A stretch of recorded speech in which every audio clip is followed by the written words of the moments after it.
থোকায় থোকায় ঝুলছে ইউক্রেনের বাইকুনুর আঙুর। তবে ইউক্রেনের কোনো বাগানে নয়, বাংলাদেশের চুয়াডাঙ্গা জেলার জীবননগর উপজেলার কচ্চাডাঙ্গা গ্রামের দৃশ্য এটি। এই গ্রামেই বাণিজ্যিকভাবে হচ্ছে ইউক্রেনের বাইকুনুর আঙুর চাষ।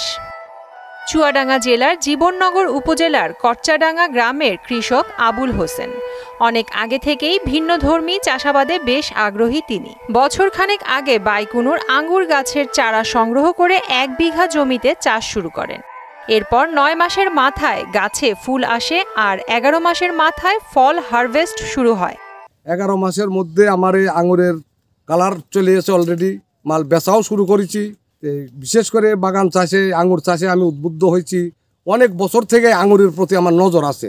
আমি একজন ফল চাষি, সর্বরকমের ফল মোটামুটি আমাদের দেশে প্রচলিত ফল যেগুলো আছে সব বাগানই আমার আছে। অনেক বাগান, আমার বাগানের পরিমাণ প্রায় 100 বিঘা। তো সব মিলে এই আঙুর চাষটা বিভিন্ন জায়গাতে সংগ্রহ করেছি। চারাগুলো আমি মোটামুটি ভালো একটা ধরন এসছে গাছে, বাজার মূল্য এর ভালো, আমি বেচাও শুরু করেছি। দেশে এই প্রথম বিদেশি এই আঙুর বাণিজ্যিকভাবে চাষ হচ্ছে। এতে বেড়েছে কর্মসংস্থানও। প্রতিদিন অন্য জেলা থেকেও অনেকে আসছেন বাগান দেখতে। জানেন যে চুয়াডাঙ্গা ফলের জন্য বিখ্যাত। থাই পেয়ারা, মালটা, কমলা এগুলো অনেক আগে থেকে বাণিজ্যিকভাবে চাষ হয়ে আসছে। তার সাথে নতুন করে যুক্ত হয়েছে এই মিষ্টি আঙুর। এবং যে বাইরের দেশে যে আঙুর, সেই আঙুর থেকে এই আঙুর অনেক মিষ্টি। আমার জানা মতে যে বাইরের দেশে যে আঙুর আমাদের মার্কেটে ঢোকে, এই আঙুর যদি এই মার্কেটে ঢোকে, বাইরের দেশের আঙুর চলবে না, আমাদের দেশের আঙুর বিক্রি হবে। বিভিন্ন জেলা থেকে লোক আসছে এখানে খুবই আঙ্গুর ফল ধরছে। তো আঙ্গুর ফল খুবই সুস্বাদু, মিষ্টি লাগে খাইতে। আমি যশোর কেশবপুর থেকে উপজেলা থেকে আসছি, এখানে আঙ্গুর বাগান দেখার জন্য আসছি।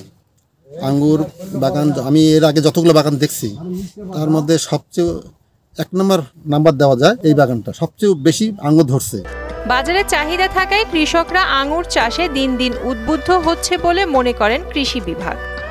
কৃষি অফিস থেকেও কৃষকদের দেওয়া হচ্ছে সব রকম পরামর্শ। কৃষি বিভাগ সেক্ষেত্রে তাদেরকে বিভিন্নভাবে পরামর্শ দিয়ে যাচ্ছেন এবং উৎসাহিত করছেন। যেহেতু এটি বাইরের ফল, বাইরে থেকে যেহেতু আমাদেরকে আমদানি করতে হয়, তো সেই ক্ষেত্রে যদি আমরা আমদানি নির্ভরতা কমাতে পারি, সেক্ষেত্রে আমাদের এখানে একটা ভালো বৈদেশিক মুদ্রার সাশ্রয় হতে পারে। বাইকুনুর আঙুর বিদেশি ফসল হলেও আমাদের দেশে বাণিজ্যিকভাবে চাষ করে দেশের বিভিন্ন প্রান্তে ছড়িয়ে দিতে পারলে বিদেশ থেকে আর আঙুর আমদানি করতে হবে না। প্রিয়াঙ্কা নিতু, মোহনা ডিজিটাল।